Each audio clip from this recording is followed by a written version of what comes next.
You know, toasted marshmallows remind me so much of the time Jewel and I met during our time in summer camp. She taught me how to toast the marshmallow just right.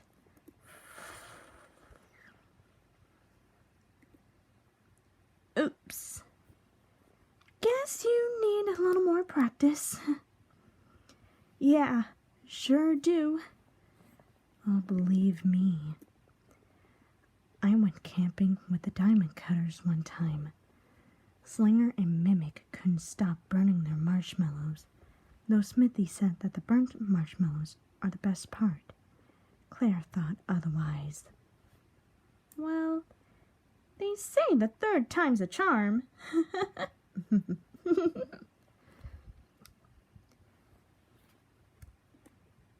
These s'mores are delicious. I agree. Are you enjoying those s'mores, Cheese? Chow, chow. These hot dogs are scrumptious. It's great with chili on top. Yeah.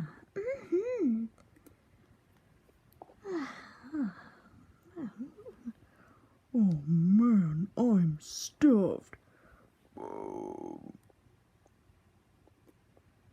Hey, since we ate, what do we do now? Well, the fire is still cracking, and we sang some campfire songs. I think it's a good time to tell scary stories. Yeah, they're right up my alley. Ooh. I think that's a great idea. Are you sure you won't be scared, Cream? I'm positive. Mother told me that ghosts and monsters don't exist. Okay then, if you say so. So, who's gonna go first tonight?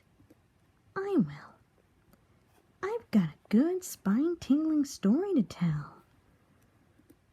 Ooh, this is exciting.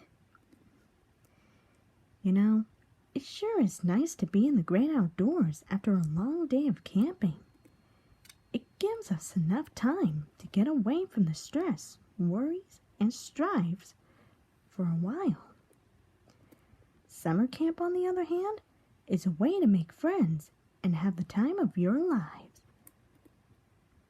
This is a story about a young kid who was shy and withdrawn. He's really anxious about going to summer vacation. He's really anxious about going to summer camp. However, his nervousness was justified when he discovered a horrible truth. I call this bone-chilling campfire tale the tale of a lake spirit. It was summer of 2006. A bus was on its way to summer camp, carrying a large amount of kids. One particular boy had no experience with camping with kids he barely knew. His name was Chris. He was smart yet introverted. He was more into science than sports. Chris had a fascination in bugs, birds, and bees, even the flora and the fauna. It's a blessing because he wanted to become a scientist when he grew up. But the bad thing about it was that he got picked on by a bunch of school bullies who always take Chris's lunch money. They even went as far to TP his family's house. That summer, his parents signed him up to a particular camp called Camp Shakawaka. Camp Shakawaka? Yep. Not very many people know about it, but summer 2006 was when this camp became infamous. How did that happen, mate? Oh, you'll understand. As soon as the bus arrived in Camp Shakawaka, Chris was assigned to his bunk. He shared a bunkhouse with 4 boys, a computer nerd named Zeke, an aspiring DJ player named Will, and one-arm wrestling champion named Bobby, and a bookworm named Eddie. After they got settled in, They hit it off right away. For the most part, Chris enjoyed his time in Camp Shakawaka.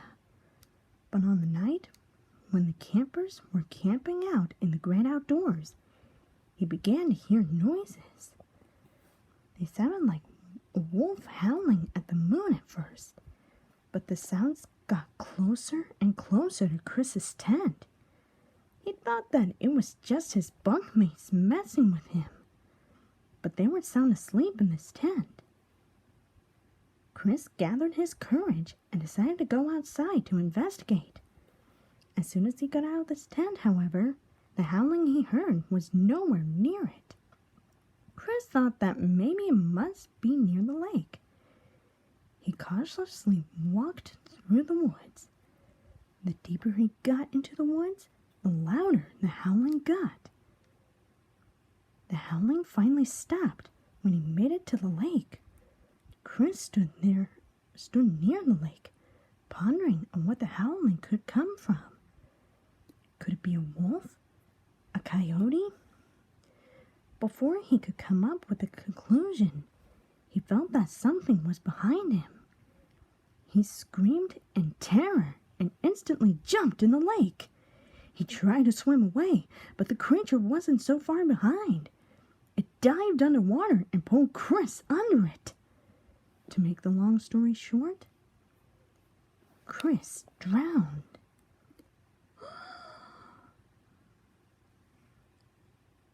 The next morning, the camp was closed down under an investigation because Chris's body was never discovered.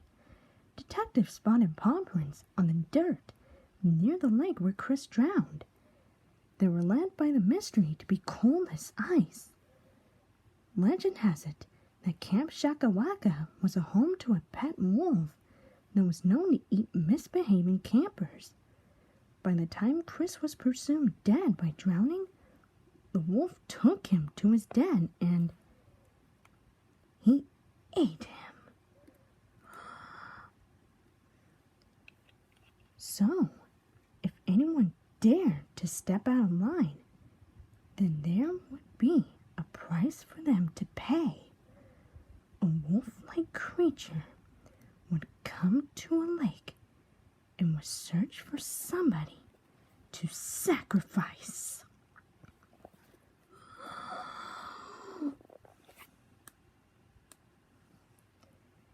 That is the most realistic story I've ever heard.